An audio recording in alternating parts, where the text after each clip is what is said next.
RDC TV. O Rio Grande se conecta aqui.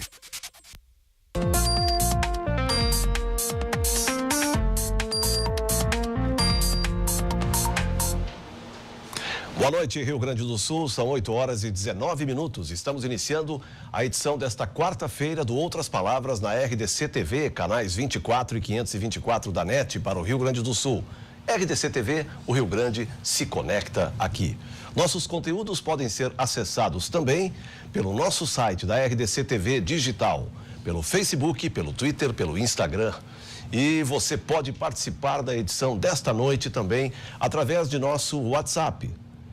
Código de área 51998159990 e pela página do Facebook da RDC TV. E por que nós estamos lhe convidando para participar da edição de hoje? Vamos falar do comportamento social e individual da vida animal, destes seres anjos de quatro patas que mudam absolutamente as nossas vidas, que transformam os nossos lares, os nossos espaços, alteram as nossas rotinas.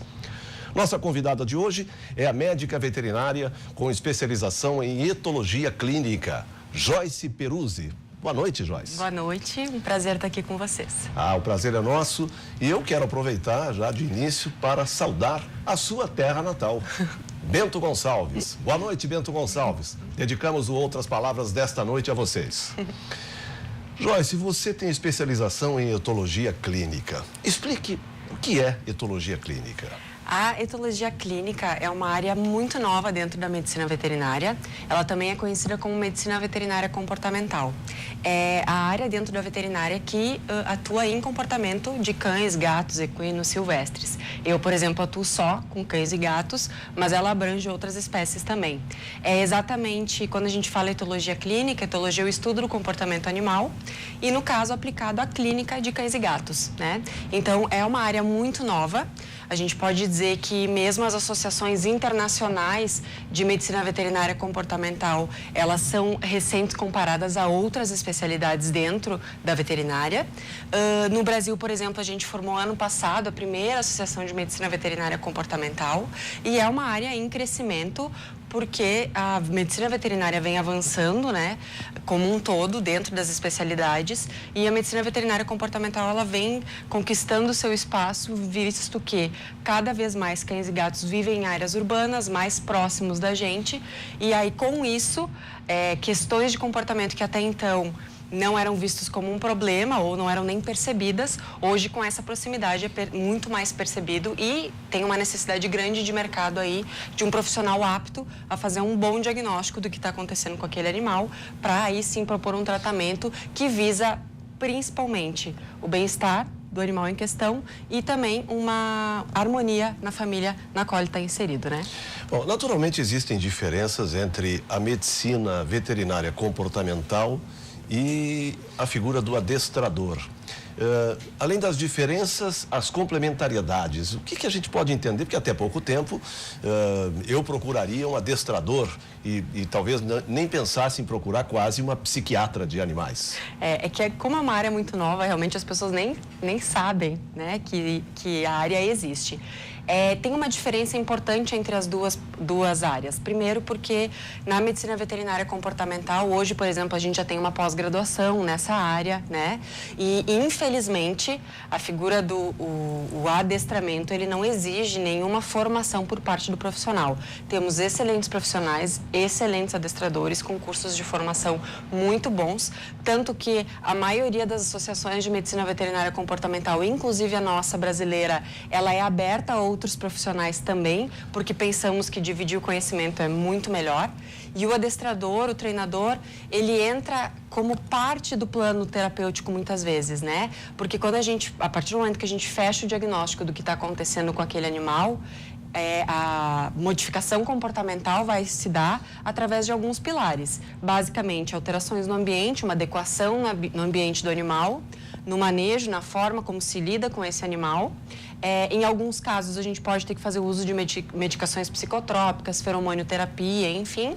E, obviamente, em todas essas todas essas intervenções, a gente tem sim o treinamento, que é para modificação comportamental. Sim. Nesse sentido, o treinador ou adestrador, ele pode entrar como um adjuvante no tratamento, desde que seja uma pessoa com formação e que atue, né, no adestramento mais moderno de hoje em dia, que é o adestramento baseado em reforço positivo, sem o uso de punições, que leve muito em consideração o bem-estar do animal e o aprendizado dele. Ele estará aprendendo as coisas que ele precisa aprender.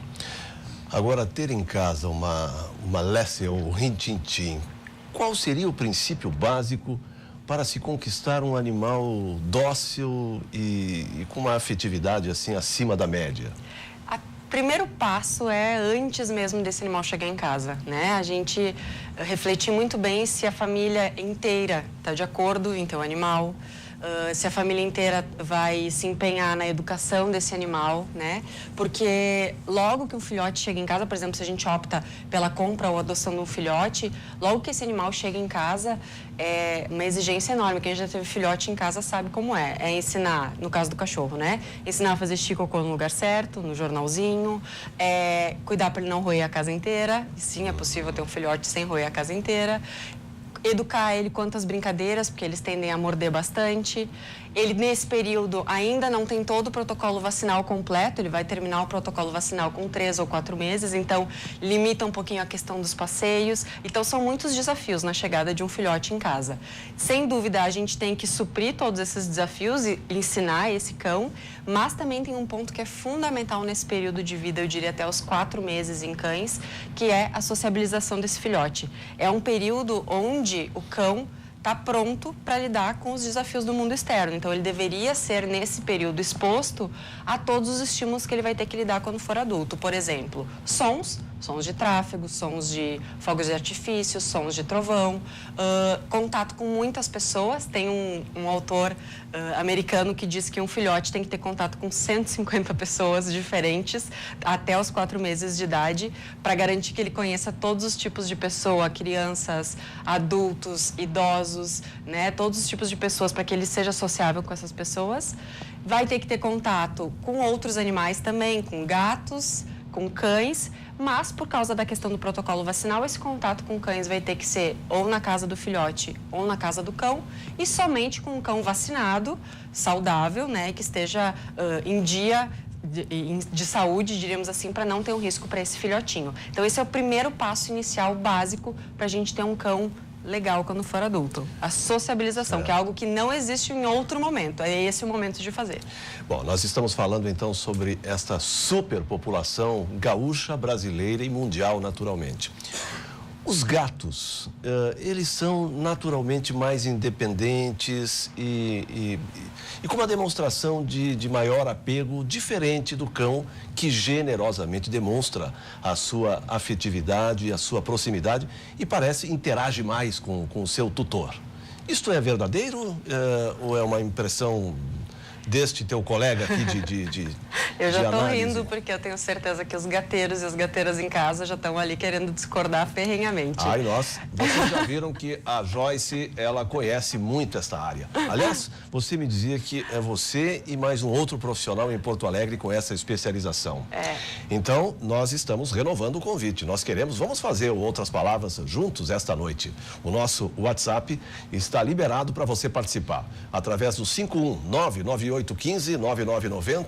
ou pela nossa página da RDC TV Digital no Facebook. Mande a sua resposta, a Joyce está aqui para responder. Mas vamos à resposta. Os gatos, eles têm um comportamento social um pouco diferente do cão, né? Eles também, se a gente for pensar, a domesticação deles é muito mais recente do que a domesticação do cão. Fica aqui um dado interessante, né? O cão foi o primeiro animal a ser domesticado pelo humano, data de 30 mil anos atrás, contra o gato em torno de 8 mil anos de domesticação. Então, essa proximidade, ela não é tão intensa, mas, por outro lado, a gente tem, sim, os gatos atingindo cada vez mais a população urbana. Olha lá, a Fabiane Flores, ótimo programa, parabéns. esperamos que ela seja gateira, então, né? Ou cachorreira, Ou cachorreira. ok, tá tudo bem. Mas os gatos, então, eles têm sim essa interação com os tutores. Claro que a comunicação deles é diferente, é muito mais sutil do que o cachorro. Por exemplo, um cachorro, quando o tutor chega em casa, a recepção é muito calorosa, é pulando, lambendo, sacudindo o rabo, uma recepção super calorosa. O gato, a recepção dele, por exemplo, é caminhar na nossa direção com a cauda erguida, em pé, e o rabinho levemente curvado para frente. Esse é um sinal de que ele está te recepcionando em casa. Então, é sutil, mas é um sinal de que ele está recepcionando, é um comportamento afiliativo, né? Outros comportamentos afiliativos do gato também são menos exuberantes, diríamos assim, do que o do cachorro, mas ele existe e, sem dúvida alguma, vem conquistando cada vez mais pessoas, né? Desta população de animais domésticos, nós temos que proporção hoje de cães para gatos no Brasil? A última pesquisa que a gente teve, ainda temos uma população maior de cães domiciliados, né, com tutor. A gente tem ainda uma população maior de cães, mas o crescimento tem sido maior no número de gatos, né? Ou seja, a proporção de crescimento é maior dentro da população felina. Isso quer dizer que, mais ou menos na próxima década aí, se acredita que vai se ultrapassar o número de cães, o número de gatos domiciliados, o que segue uma tendência mundial, né? A gente tem os países mais desenvolvidos, como os Estados Unidos e alguns países da Europa, onde a população felina já ultrapassou a população canina dentro dos lares. Isso tem a ver com a urbanização, né? Com a maior... a redução dos espaços, menor tempo disponível para cuidar do animal, enfim, e aí acaba o gato se adaptando mais a essa realidade do que o cachorro. E essa informação do IBGE, que é de 2018, de que nós temos 53 milhões de cães no Brasil, contra não sei se é a palavra, né? Num comparativo com o número de crianças, que é de 43 milhões. Como é que você, como médica veterinária, especialista nesta área, vê esta diferença e, sobretudo, o sentimento de contrariedade que muitos humanos têm em relação ao tratamento diferente com os animais domésticos? Eu acho que o que a gente tem que conseguir colocar, né, nas nossas mentes é que a proximidade que o cão tem hoje em dia das famílias é muito maior, de novo, pela redução do espaço também. O cachorro, se ele mora no apartamento com a gente está o tempo inteiro olhando para ele. Ele não vive mais lá nos fundos, lá no pátio, ele vive dentro de casa.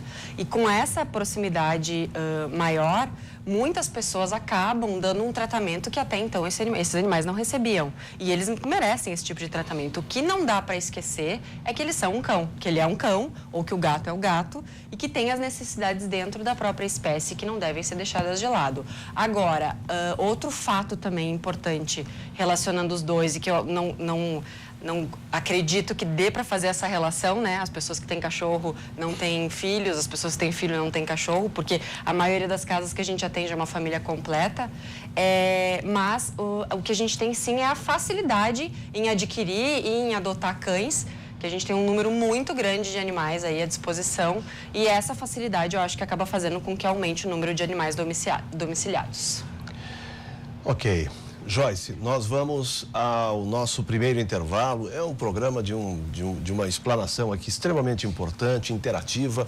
Nós queremos renovar o convite para que você participe, envie suas perguntas pelo nosso WhatsApp 51998159990, e você também pode interagir através da página da RDC TV no Facebook. A Joyce está aqui até quase 9 da noite para responder.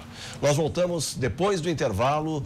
No próximo segmento, vamos saber se Rottweiler e Pitbull são maus mesmo ou são maus os seus tutores que não tiveram competência para educá-los. Voltamos em seguida.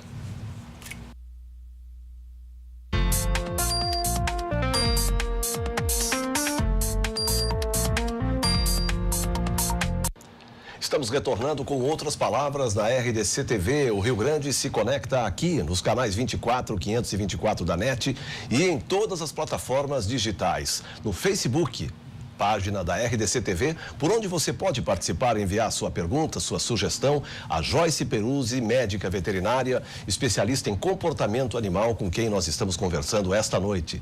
Os conteúdos da RDC TV estão também na página do Facebook, em nosso site, no YouTube, no Twitter e no Instagram. Você também pode participar enviando pelo WhatsApp 519989990.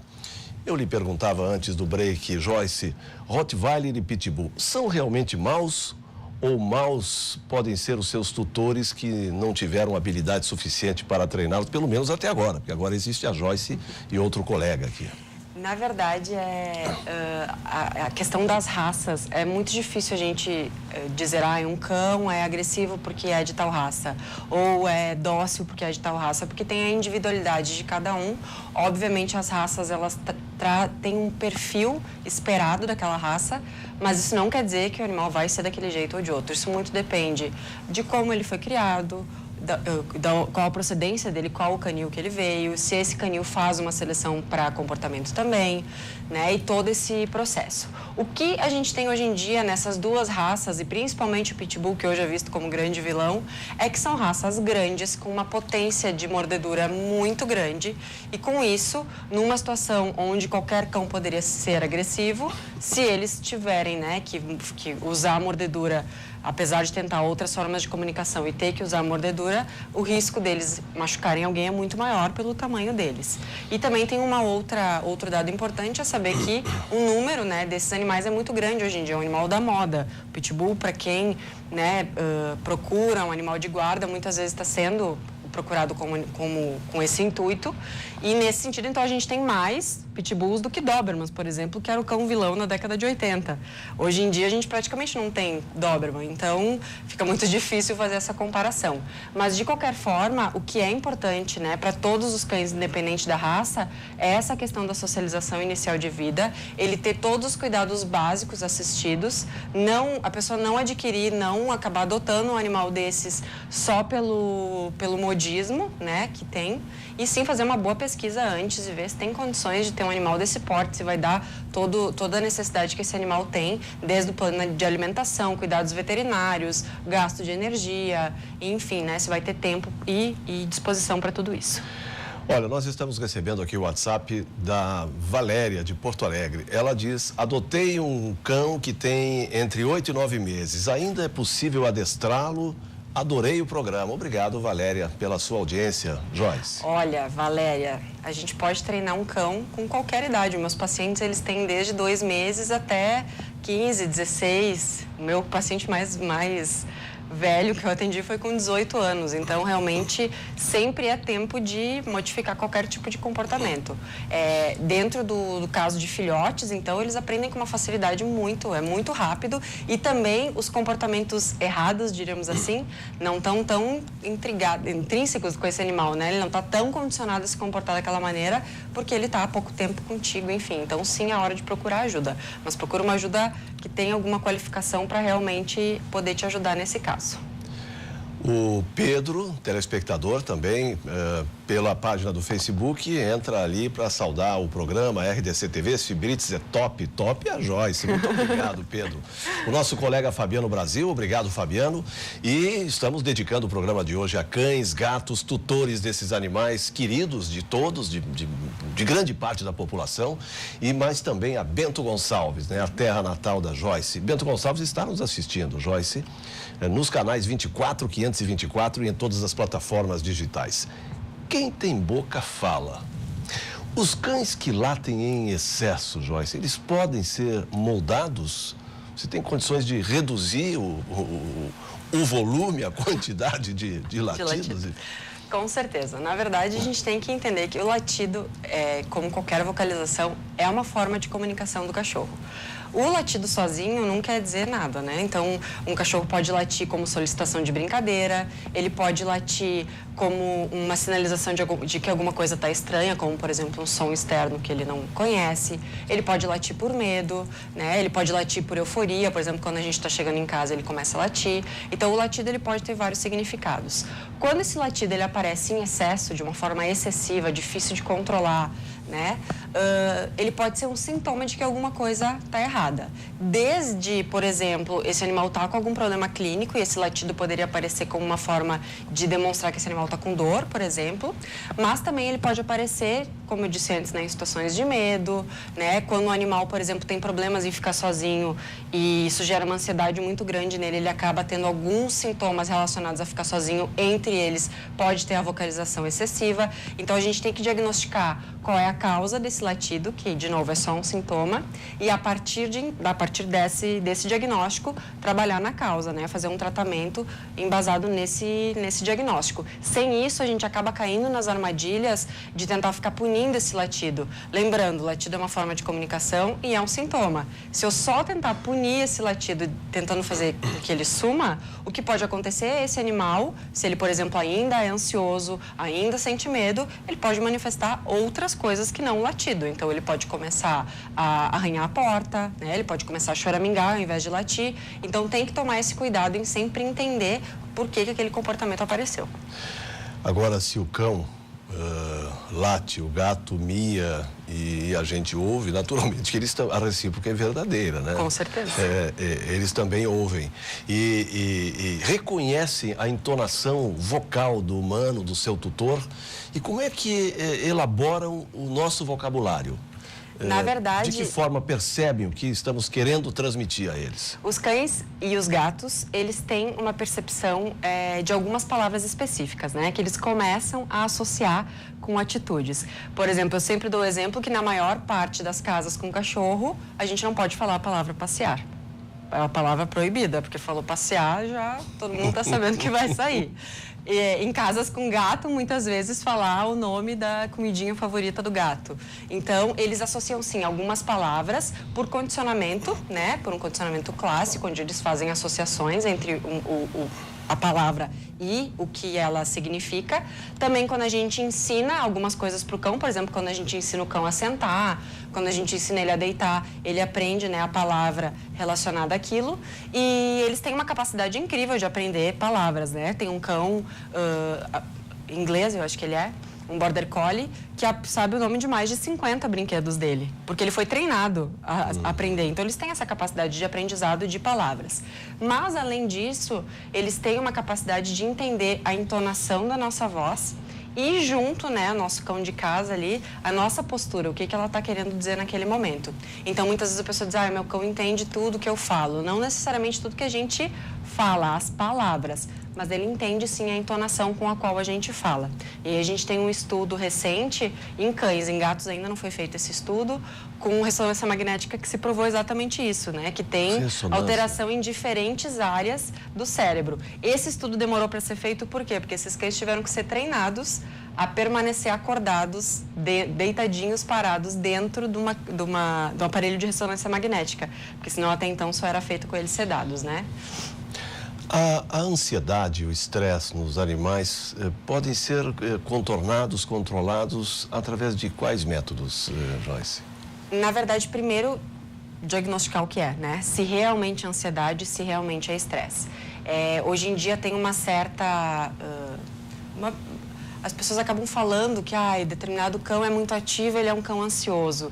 Não necessariamente. A ansiedade é um diagnóstico, então a gente precisa ter sintomas correspondentes àquele diagnóstico. A ansiedade, por exemplo, ela inclui um animal com alguns sintomas específicos como taquicardia, taquipneia, né? É um animal que é difícil a gente controlar ele em diversas situações, ele se descontrola com uma facilidade muito grande, né? Isso não é só em uma ou outra situação, isso é numa situação mais geral. Eu diria que é um diagnóstico que não é tão comum quanto as pessoas pensam.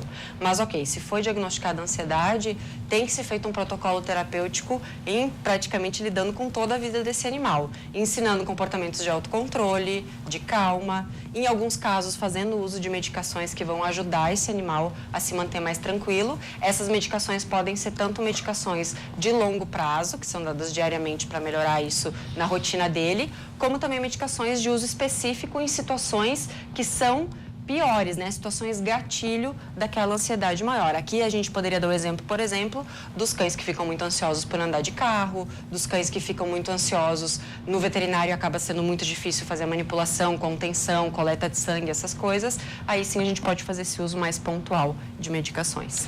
O telespectador Juliano César, programa de grande valia, sempre com temas interessantes. Obrigado, Júlio César. Estamos conversando com Joyce Peruzzi, médica veterinária, especialista em comportamento animal. A fome do abandono.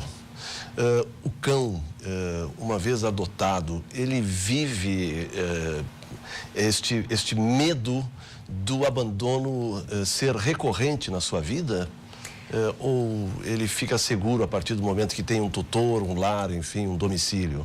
O cão é uma espécie altamente adaptável, né? Tanto que eles vivem em situações completamente diferentes, né? Eu costumo dizer, o cão da minha casa é tratado de um jeito totalmente diferente do cão que mora com o meu vizinho, enfim. Então, eles têm uma capacidade adaptativa muito grande. A imensa maioria deles se adapta muito bem. Mas a gente tem, sim, algumas situações de comportamento que tem uma incidência maior em animais que são provenientes de abrigos, de ONGs, enfim, como, por exemplo, a ansiedade por separação, que é o animal não entender que ele fica sozinho, que não vai acontecer nada de ruim por ele ficar sozinho. Isso não é impossível de tratar, é fácil, é só seguir um protocolo básico, não é uma coisa horrível, é fácil de também a gente prevenir isso logo que o cãozinho chega na nossa casa, não é um horror, mas eu poderia dizer que não são todos e não é a maioria, inclusive dos cães adotados que tem, mas dentro dos cães com ansiedade por separação tem um dos fatores predisponentes, que é exatamente o animal ter passado por alguma situação de abandono ou mesmo ter sido proveniente de ONGs ou abrigos, né? O que pode acontecer, que reação pode ter o cão ou o gato quando perde um companheiro de convivência no mesmo domicílio? Eu quero que você responda, mas depois do intervalo. E você pode continuar participando do Outras Palavras desta noite, aqui na RDC TV, canais 24 e 524 da NET. Enviando o seu WhatsApp, a sua pergunta, pelo 51998159990.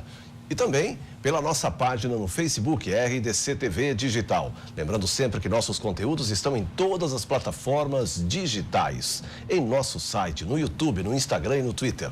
Outras Palavras, volta com Joyce Peruzzi no último bloco, dentro de instantes, depois do intervalo.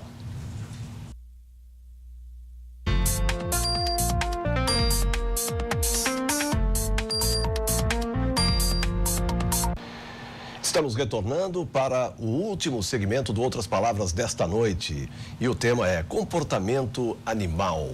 O que nós precisamos conhecer e entender na convivência com nossos cães e gatos? Estamos conversando com a médica veterinária Joyce Peruzzi de Bento Gonçalves, e o programa de hoje é em homenagem a Bento Gonçalves, que está nos assistindo e já se comunicando também conosco.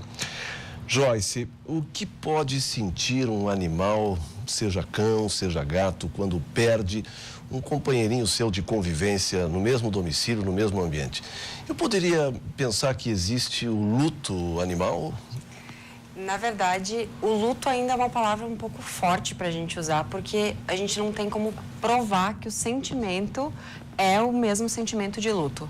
Mas, sem dúvida alguma, uma quebra importante na rotina, como acontece com a perda de um outro cãozinho que convive junto, de um outro gato que convive junto, ou mesmo de uma pessoa, isso gera, né, uma mudança importante na rotina, e isso pode causar, sim, alterações de comportamento muito importantes, inclusive comportamentos depressivos, né, podem aparecer, né, o animal deixar de fazer o que ele fazia, né, então, mas a palavra luto eu acho que é um pouco forte ainda para o que a gente tem de evidência científica, mas sem dúvida tem, sim, um sentimento bastante importante com a perda de pessoas. Isso vale não só para perda no caso de morte, né, no caso de separação, de viagens, enfim, muitos cães e gatos acabam sofrendo com essa ruptura na relação, né?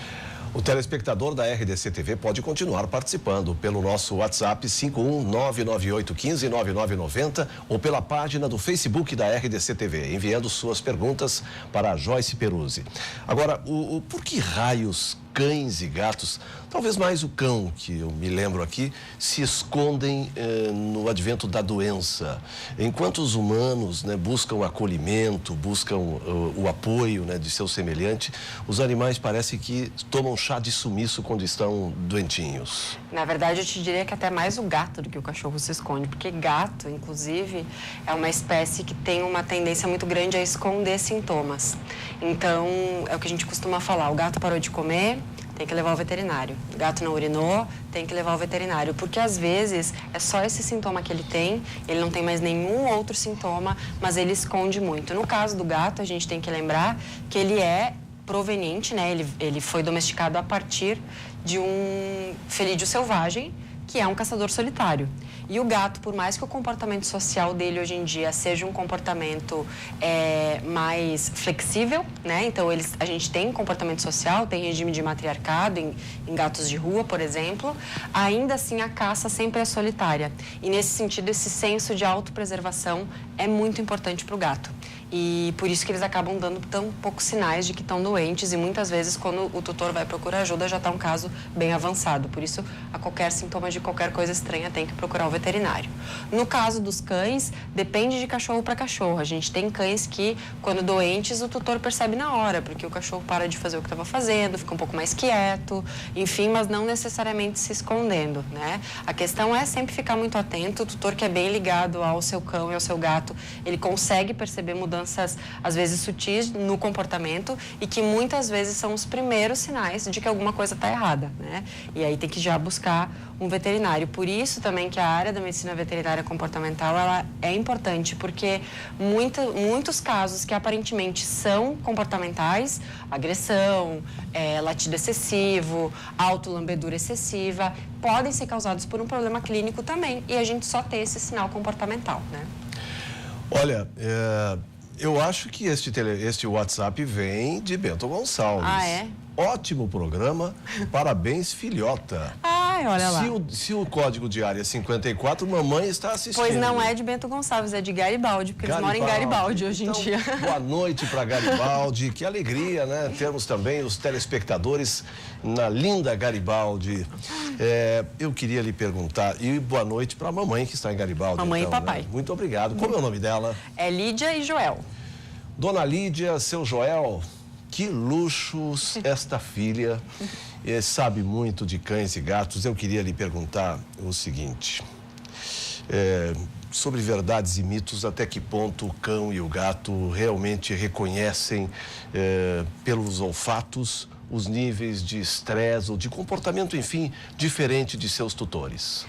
No caso dos gatos, a gente não tem muitos estudos, né? Porque o gato, por ser uma espécie um pouco mais reservada, acaba ficando um pouco mais difícil expor ele, por exemplo, a ambientes de estudo, pois eles acabam entrando no nível de estresse e a gente não consegue avaliar absolutamente nada.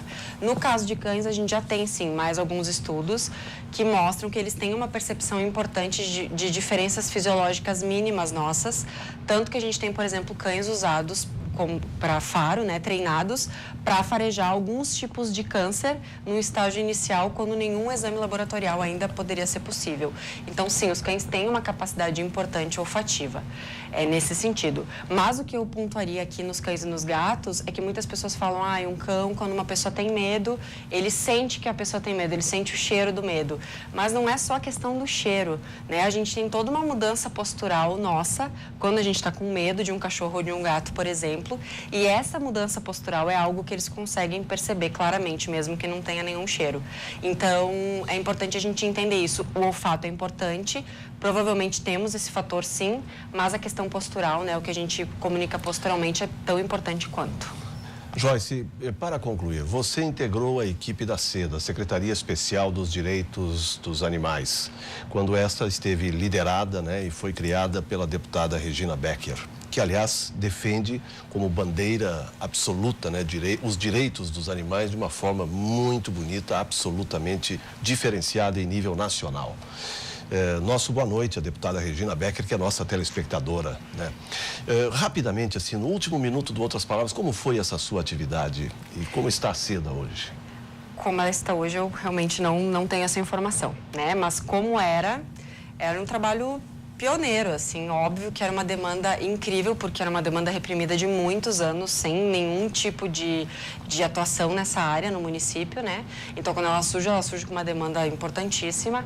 O meu cargo, eu fui contratada para um projeto de ressocialização de cães com perfil agressor que eram recolhidos das ruas de Porto Alegre, para possível adoção deles, né? Posterior, e também acabei entrando com todo o projeto de adoção da Seda. Foi uma experiência única, uma experiência incrível, diria uma experiência única no Brasil, e, né, mas hoje em dia, como realmente a coisa está andando, eu não tenho essa informação. Joyce, muito obrigado pela sua participação. Lembramos que o Outras Palavras terá a apresentação de seu titular, ex-prefeito José Fortunati, logo após o período eleitoral. Estamos encerrando a edição de hoje.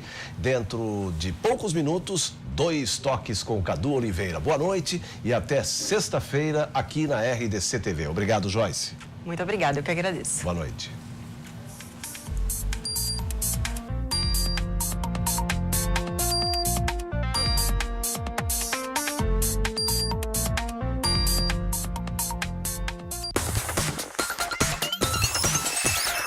RDC TV. O Rio Grande se conecta aqui.